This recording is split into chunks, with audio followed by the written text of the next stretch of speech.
Great afternoon students. तो welcome है आपका न्यू पार्ट के अंदर। ये जो सीरीज मैंने स्टार्ट की है, इस सीरीज का ये पार्ट 3 है, जहां पर आज हम लोग पढ़ेंगे हाइड्रेशन और सॉल्वेशन का कॉन्सेप्ट। होपफुली आपको ये सीरीज बहुत पसंद आ रही है।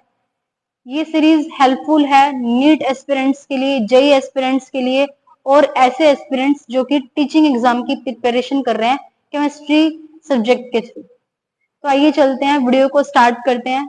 तो मैं बताना चाहूंगी, मैं हूं आपकी एजुकेटर सिमरन जैन, जो कि आपको केमिकल बॉन्डिंग पढ़ा रही है। आइए चैप्टर की शुरुआत करते हैं एक नए टॉपिक के साथ, जिसका क्या नाम है, हाइड्रेशन एंड सॉल्वेशन।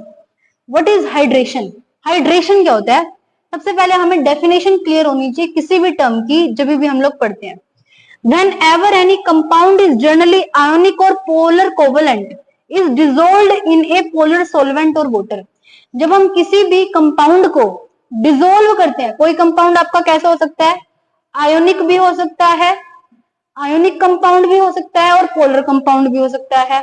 अगर हम उसको डिसोल्व करते हैं किसके अंदर, पोलर सॉल्वेंट के अंदर या फिर वाटर के अंदर, the different ions of the compound will get separated and will surrounded by solvent molecules। जो आपने कंपाउंड पानी के अंदर डिसोल्व किया है या फिर किसी पोलर सॉल्वेंट के अंदर डिसोल्व किया है, अब उस कंपाउंड के आयंस क्या हो जाते हैं, सेपरेट हो जाते हैं और हर एक आयन पानी के मोलिक्यूल के द्वारा घेर लिया जाता है। उस दौरान पे जो आपकी एनर्जी रिलीज होती है उसे हाइड्रेशन एनर्जी बोलते हैं और इस प्रोसेस को हाइड्रेशन या फिर सॉल्वेशन बोलते हैं। होपफुली आपको क्लियर होगा कि हाइड्रेशन क्या होता है। हाइड्रेशन का मतलब कुछ नहीं है, जब आप किसी आयनिक सॉलिड को पानी में डाल देते हो और डालने के बाद वो अपने आयंस में टूट जाता है और उसको पानी के मोलिक्यूल घेर लेते हैं, तो इस प्रोसेस को हम लोग क्या कहते हैं, हाइड्रेशन या फिर सॉल्वेशन। जो एनर्जी रिलीज हो रही है इस प्रोसेस के अंदर, उसे हम लोग क्या बोलेंगे, सॉल्वेशन और हाइड्रेशन एनर्जी। आइए देखो, मैंने इसको एक डायग्राम के थ्रू भी आपको समझाने की कोशिश की है। यहाँ पर मैंने छोटा सा डायग्राम बनाया है। आप देख सकते हैं मेरे पास कोई भी एक मोलिक्यूल है, सोडियम क्लोराइड। सोडियम क्लोराइड को मैं पानी में डाल रही हूँ, ये उसके बाद का सिनेरियो है। यहाँ पर सोडियम आयन अलग हो गया और यहाँ पर क्लोराइड आयन अलग हो गया। इस सोडियम और क्लोराइड आयन को जिसने पकड़ रखा था, जिस फोर्स ऑफ अट्रैक्शन ने पकड़ रखा था, उसी को हम लोग लैटिस एनर्जी कहते थे। अब इन दोनों के बीच की जो ये एनर्जी है, लैटिस एनर्जी, अब ये क्या होगी, ब्रेक डाउन होगी, मतलब हमें इतनी एनर्जी देनी पड़ेगी। और इस मोलिक्यूल को किसने घेर लिया, आप देख रहे हैं, पानी के मोलिक्यूल ने घेर लिया। और इस मोलिक्यूल को भी किसने घेर लिया, पानी के मोलिक्यूल ने घेर लिया। तो यहाँ पर हमारे पास क्या है, एक सोडियम आयन है, यहाँ पर मैंने दिखा रखा है कि ये पानी के मोलिक्यूल के द्वारा घेर लिया जाता है। Water molecule, water molecule, water molecule, water molecule. Sodium के ऊपर क्योंकि कैटायन है, प्लस चार्ज है, तो ऑक्सीजन के ऊपर एनायन आएगा। इसी तरीके से हमारा यहाँ पर क्या है, क्लोरीन है। क्या है, क्लोरीन के ऊपर नेगेटिव चार्ज है, ये भी वाटर मॉलिक्यूल के थ्रू घेर लिया जाता है। इसका मतलब इसको वाटर के मॉलिक्यूल्स क्या कर लेते हैं, होल्ड कर लेते हैं। तो ये जो कॉन्सेप्ट था, ये आपका हाइड्रेशन का कॉन्सेप्ट था। अगर कोई भी कंपाउंड पानी के अंदर सोल्यूबल है, इट मीन्स दैट उसकी हाइड्रेशन एनर्जी ज्यादा होगी लैटिस एनर्जी से। इसका क्या मतलब है, अगर मान लो किसी कंपाउंड की लैटिस एनर्जी बहुत ज्यादा है, तो इसका मतलब हमें उसको तोड़ने के लिए बहुत ज्यादा एनर्जी देनी पड़ रही है। अगर हम उसको तोड़ ही नहीं पा रहे तो उसको डिसोल्व तो क्या ही करेंगे, उसके अंदर सॉल्वेशन प्रोसेस तो क्या ही होगी। तो इसलिए अगर कोई भी कंपाउंड सोल्यूबल है तो उसकी हाइड्रेशन एनर्जी ज्यादा होनी चाहिए, किसके कंपैरिजन में, उसकी लैटिस एनर्जी के कंपैरिजन में। होपफुली आपको हाइड्रेशन का कॉन्सेप्ट क्लियर हुआ होगा। आइए चलते हैं हमारी नेक्स्ट स्लाइड की तरफ। यहाँ पर मैं अब लेकर आई हूं आपके लिए एप्लीकेशन ऑफ सॉल्वेशन। अब हम लोग पढ़ेंगे कि सॉल्वेशन के अंदर ये कहां कहां पर एप्लीकेबल होता है। देखिए स्टूडेंट्स, सॉल्वेशन अपने आप में बहुत इंपॉर्टेंट टॉपिक है और इसके जो क्वेश्चंस आते हैं वो 11th में भी आते हैं, 12th में भी आते हैं। आपको कहीं ना कहीं चैप्टर में आपको सॉल्वेशन देखने को मिल जाएगा। इसकी 3 एप्लीकेशन है, hydrated radii, ionic mobility and electrical conductance. कितनी है, 3। Hydrated radii, ionic mobility and electrical conductance. First of all, hydrated radii. Hydrated radii का मतलब क्या होता है, अगर कोई भी आपका आयन पानी के अंदर जाता है तो वो वाटर मॉलिक्यूल के द्वारा घेर लिया जाता है। अब जितने ज्यादा वाटर मॉलिक्यूल इसको घेरेंगे, मान लो मेरे पास एक कोई भी कैटायन था, लिथियम का कैटायन था, वो वाटर मॉलिक्यूल के द्वारा घेर लिया जाता है।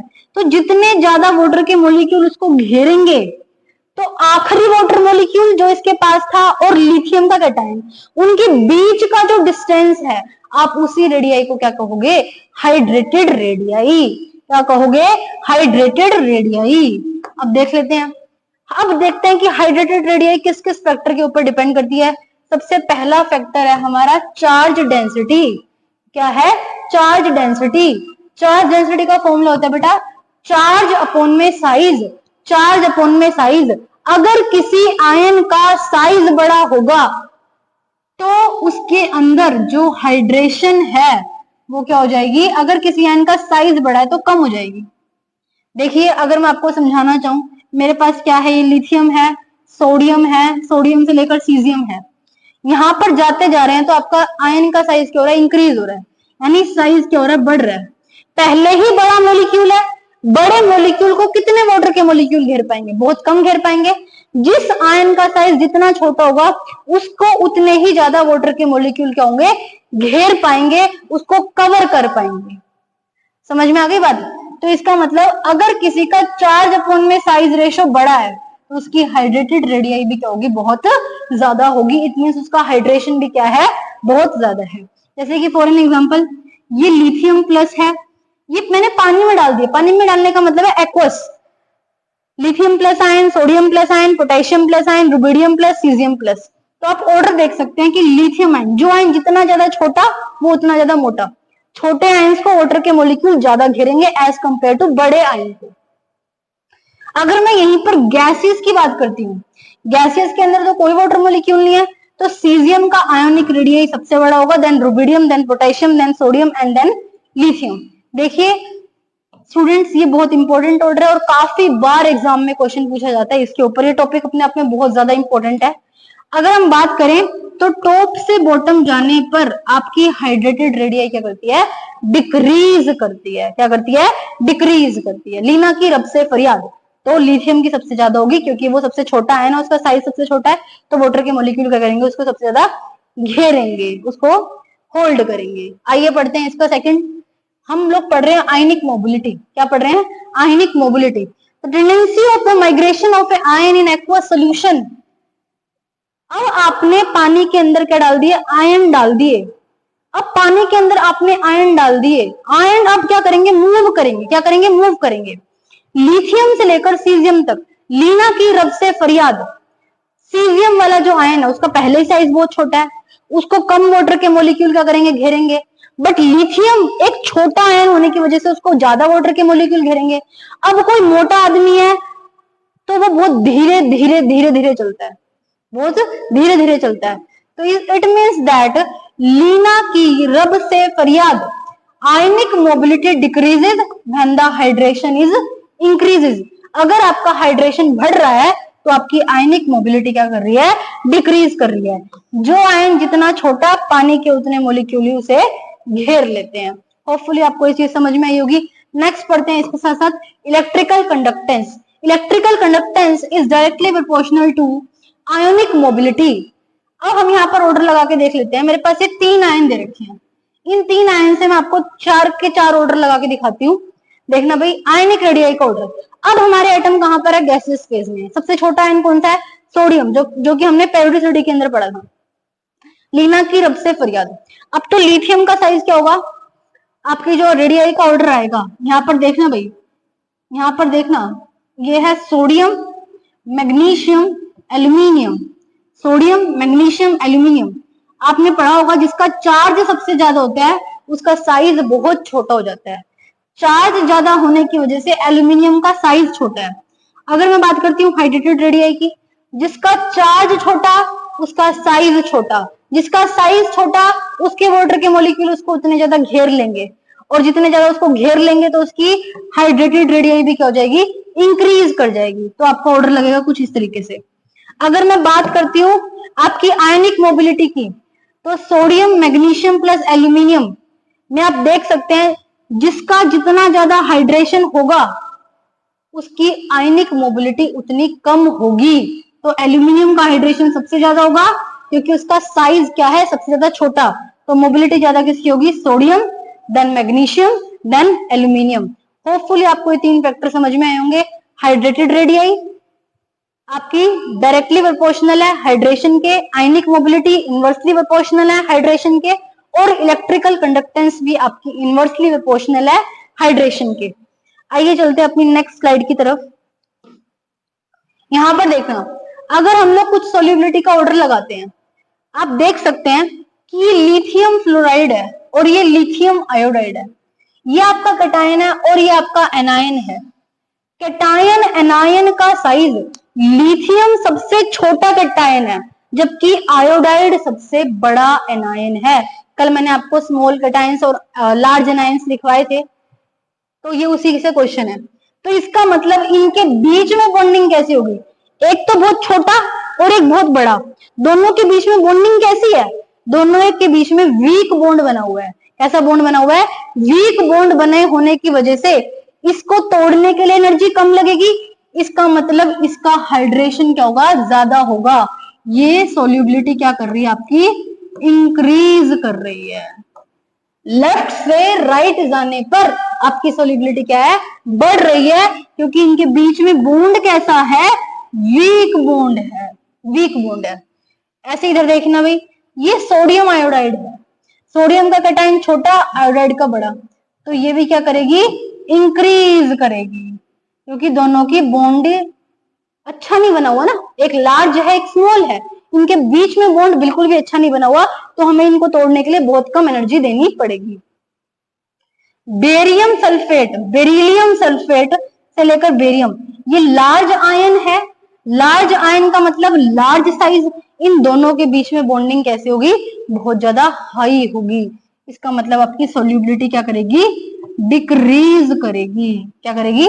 डिक्रीज करेगी। ये लिथियम क्लोरेट है और ये सीजियम क्लोरेट आयन आपका कैसा आयन है?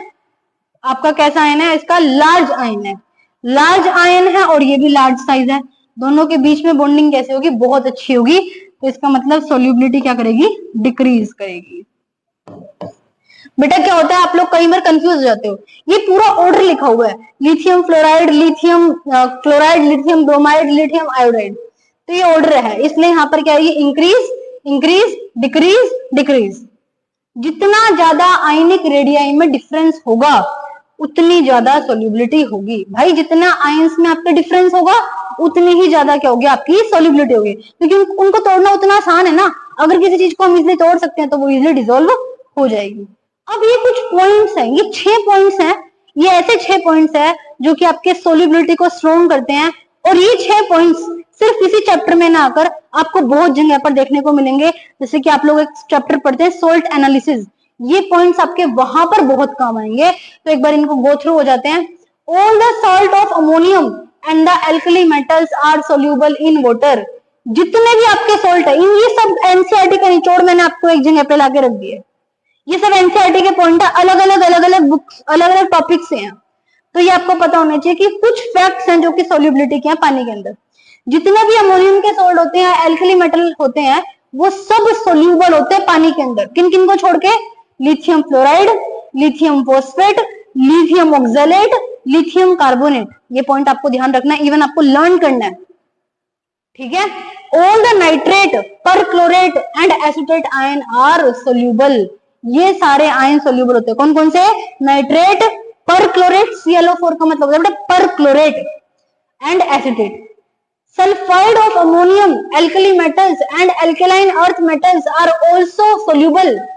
इन सब मेटल्स के सल्फाइड जो होते हैं वो सोल्यूबल होते हैं, और बाकी के क्या होते हैं? इनसोल्यूबल होते हैं।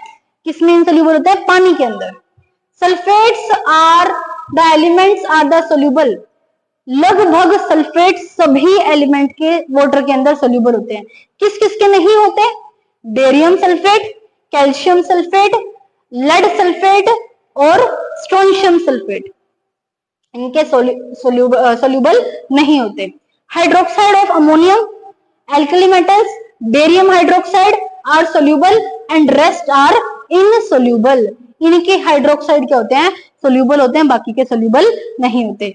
Halides are generally soluble. जितने भी आपके हैलाइड्स होते हैं वो जनरली पानी के अंदर सोल्यूबल होते हैं, कुछ एक को छोड़ के, except AgCl, AgBr, AgCl, AgBr, AgI, lead iodide, ये आपके क्या है, इनसोल्यूबल है। इट मींस दैट अगर आपकी कोई रिएक्शन होती है तो ये वहां पर अपने प्रेसिपिटेट को बना लेते हैं, सोल्यूबल नहीं होते। जैसे कि आपने डबल डिस्प्लेसमेंट रिएक्शन को पढ़ा था क्लास 10th के अंदर। AgCl व्हाइट प्रेसिपिटेट बनाता है, AgBr आपके पेल येलो कलर के प्रेसिपिटेट बनाता है, AgI आपके येलो कलर के प्रेसिपिटेट बनाता है, और लेड आयोडाइड के भी आपके येलो प्रेसिपिटेट देखने को मिलते हैं। तो ये सब सोल्यूबिलिटी का मैंने आज के टॉपिक में आपको कवर करवा दिया है। इससे ऊपर सोल्यूबिलिटी का कोई टॉपिक नहीं बनता और ना इससे ऊपर कोई कॉन्सेप्ट बनता। होपफुली ये वीडियो आपको पसंद आएगी। अगर आपको ये वीडियो पसंद आती है तो प्लीज अपने दोस्तों के साथ जरूर इसको शेयर करें, चैनल को लाइक करें, शेयर करें एंड सब्सक्राइब करें। अगर आपको मेरी वीडियो में किसी भी तरह की कमी दिखाई देती है तो प्लीज कमेंट सेक्शन में इसको जरूर बताएं कि मैं अपने किस टॉपिक में सुधार कर सकती हूँ, किस चीज में सुधार कर सकती हूँ। चलिए आज के लिए इतना ही, मिलते हैं अपने नेक्स्ट वीडियो के अंदर। Thank you.